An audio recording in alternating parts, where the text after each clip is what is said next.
Spain এবং Cape ভার্দের ম্যাচেই চলে আসি।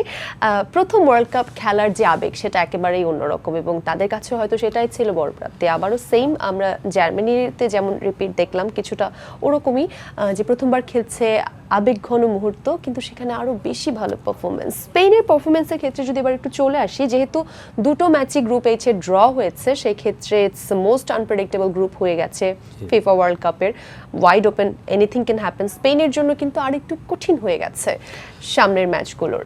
এই জায়গাটা একটু বলতে চাই, স্পেনকে আসলে কতটা প্রপার মনে হয়েছে। They had the position, plenty of position, but not enough cutting edge. Third, final থার্ডে গিয়ে সেটা কিন্তু আমরা দেখেছি, ফিনিশিংটা দেখেছি একটু কি বেশি প্রেডিক্টেবল লাগছিল। তবে আমার কাছে যেটা মনে হয় ফিনিশিং এর ব্যাপারে যদি বলি, একজনের কাছে আটকে যাচ্ছিল গোলকিপার, যেটা বলেন ফিনিশিং ওরা সর্বোচ্চ দিয়ে চায়, সব রকম ভাবেই করেছে।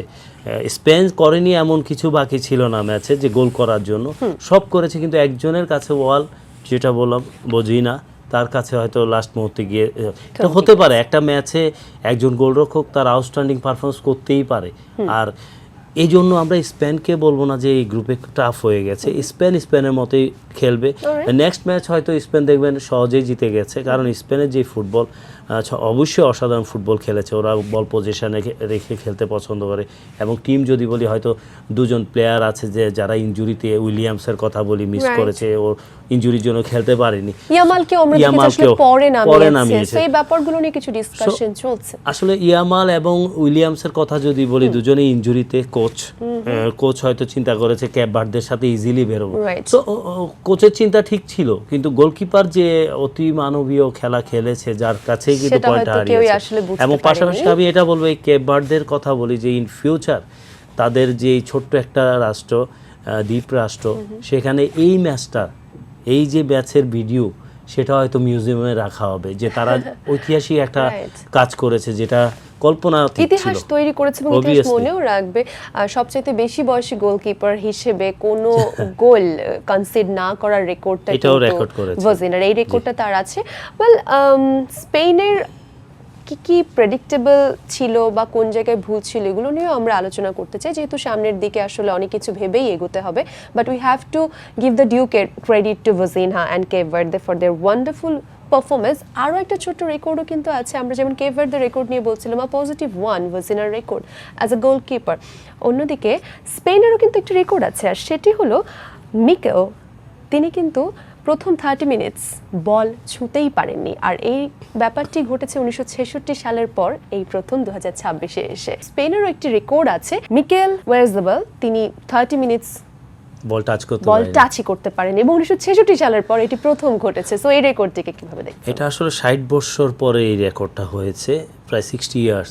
সো আমার মনে হয় যে নাম্বার 9 পজিশনে ওয়ারজাবাল, সে রিয়াল সোসিয়েদাদে খেলে এবং স্প্যানিশ লিগে সে ভালো পারফর্ম করেই কিন্তু জাতীয় দলে খেলেছে। কিন্তু স্পেন দল কিন্তু দীর্ঘদিন ধরে নাম্বার 9-এর অভাবে ভুগছে, যেটা ফার্নান্ডো টরেস যাওয়ার পরে এই স্পেন, হয়তো অনেকেই বলে যে স্পেনে যে কেউ গোল করার ক্ষমতা রাখে, ওরা পজিশনাল ফুটবলটা খেলে, নাম্বার 9 ছাড়াও খেলতে পারে, কিন্তু নাম্বার 9 খুব ইম্পর্টেন্ট একটা জায়গা।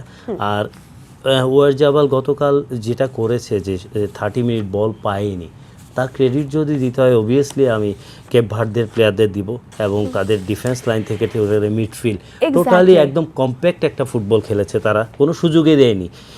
স্পেন সব কিছু করেছে, উইং দিয়ে করেছে, ওপেন স্পেস তৈরি করেছে, কিন্তু ডিফেন্স লাইনে গিয়ে একদম টোটালি কম্প্যাক্ট একটা ডিফেন্স। সেটাই আসলে তখন বলছিলাম যে স্পেনকে আমরা দেখেছি ইউজুয়াল ফিলোসফি নিয়ে তারা খেলছে, হাই পজিশন, অ্যারাউন্ড 70% ফুল ব্যাকস পুশিং হাই, কিন্তু যখনই ইভেন আমরা মিডফিল্ডারদের কিন্তু দেখেছি যে খুব দারুণভাবে তারা বল মুভ করছেন, কিন্তু যখনই আসলে পেনাল্টি ফিনিশিং দিকে আসছেন, তখন কি একটু সেফ পাসেস, আমরা কি এটাই বলবো যে বল ওয়াজ মুভিং বিউটিফুলি, কিন্তু একটু কি স্লোলি ছিল? আচ্ছা, এই প্রশ্নের উত্তরটা আমি নিব, তবে তার আগে ইউএসএ থেকে আমাদের সঙ্গে যুক্ত হচ্ছেন মিস্টার এস.এম. ইকবাল। আমরা সরাসরি তার সঙ্গে কানেক্ট করতে চাই। এস.এম. ইকবাল, কেমন দেখছেন ইউএসএ তে ফুটবল জ্বর?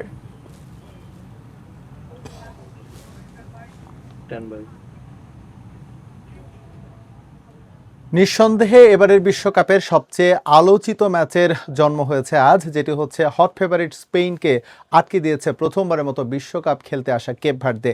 অনেকেই এই ম্যাচটিকে বলছে অঘটন, তবে আমি এটার সঙ্গে একটু অমত করব, কারণ যে দলগুলো আসলে বিশ্বকাপের বাছাই পর্বের বৈতরণী পার হয়ে চূড়ান্ত পর্বে জায়গা করে নিয়েছে তারা হচ্ছে আসলে যথেষ্ট যোগ্যতম দল হিসেবেই বিশ্বকাপে খেলতে এসেছে, এবং এই কেপ ভার্দে যদি স্পেনকে আটকে দিয়ে থাকে বা যেহেতু আটকিয়েছে, সুতরাং যোগ্যতম দল হিসেবেই স্পেনের চোখে চোখ রেখে তারা লড়াই করেছে। এছাড়াও আজকে আরও 3টি ম্যাচ অনুষ্ঠিত হয়েছে এবং অপ্রত্যাশিতভাবে হলেও এই 3টি ম্যাচই কিন্তু ড্রয়ের মুখ দেখেছে, যেখানে বেলজিয়াম, হট ফেভারিট বেলজিয়ামের সঙ্গে কিন্তু চোখে চোখ রেখে লড়াই করেছে ইজিপ্ট, এবং ইজিপ্ট আসলে জিতেই যাচ্ছিল।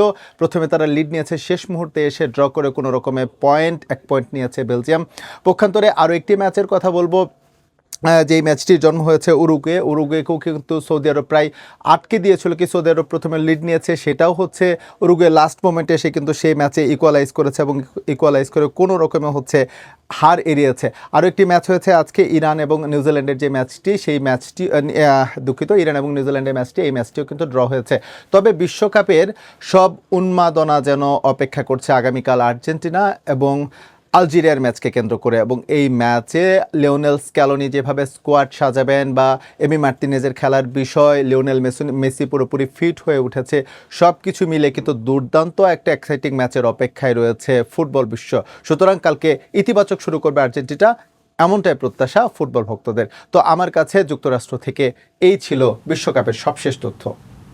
অসংখ্য ধন্যবাদ এস.এম. ইকবাল। আসলে কয়েকটি পয়েন্ট আসলে যেটি মনে করিয়ে দিলেন যে কি জন্য আমরা অপেক্ষা করছি এবং কি নিয়ে কথা বলছি, বিভিন্ন জিনিস ঘটছে, ঘটন অঘটন নিয়ে আসলে ফুটবল এগিয়ে যায়।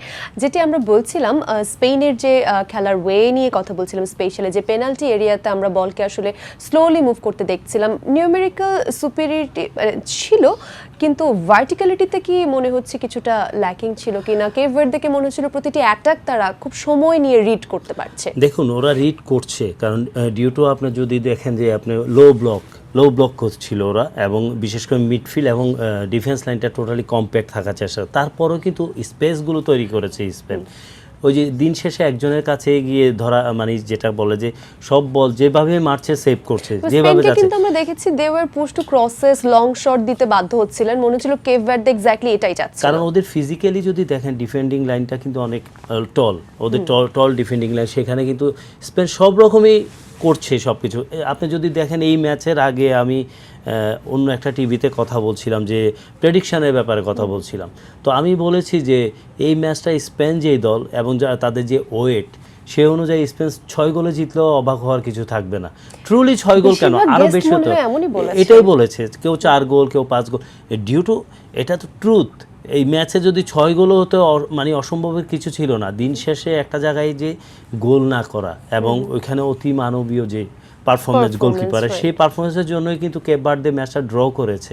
এই ম্যাচটা নিয়ে যদি আপনি বলেন এটা আবার নেক্সট টাইম হয়, নেক্সট টাইম এই জিনিস না হতে পারে, হয়তো স্পেন 5 গোলে জিতলো, 4 গোলে জিতলো, এই ধরনের হতে পারে, কিন্তু গতকালের ম্যাচটাই ছিল কেপ ভার্দের জন্য ঐতিহাসিক একটা ম্যাচ, যার জন্যই তারা পয়েন্টটা পেয়েছে। এবং কেপ ভার্দের গোলকিপারকে তো আমরা দিচ্ছি ক্রেডিট, একই সাথে টোটাল টিমটাকে আমরা ডিফেন্স এবং মিডফিল্ডকে দেখছিলাম এত ক্লোজ হয়ে আসলে তারা খেলছিল, খুব একটা জায়গা থেকে নড়ছিল না, no matter what Spain tried. দেখুন, স্পেনের সাথে যখন খেলবেন কন্টিনিউয়াস রান করতে হবে, উইদাউট বলে রান করা খুব টাফ, এবং পজিশন নেওয়া, সেটাই কিন্তু কেপ ভার্দের প্লেয়াররা করে দেখিয়েছে। এবং প্রত্যেকটা মুহূর্তে কিন্তু স্পেন 70% বল পজিশন নিয়ে খেলেছে, যেখানে কেপ ভার্দে কন্টিনিউয়াস কত রানিং করতে হয়েছে তাদের খেলোয়াড়দের, এখানেই বোঝা যায় উইদাউট বল অনেক কষ্ট রানিং করা, আপনার ট্যাকেল করা, পজিশনে যাওয়া। তো এটা স্পেনের সাথে খেলা যারা খেলে তারাই বুঝে যে মেন্টালি টোটালি অনেক টাফ একটা ম্যাচ থাকে স্পেনের মতো টিমের সাথে খেলতে গেলে।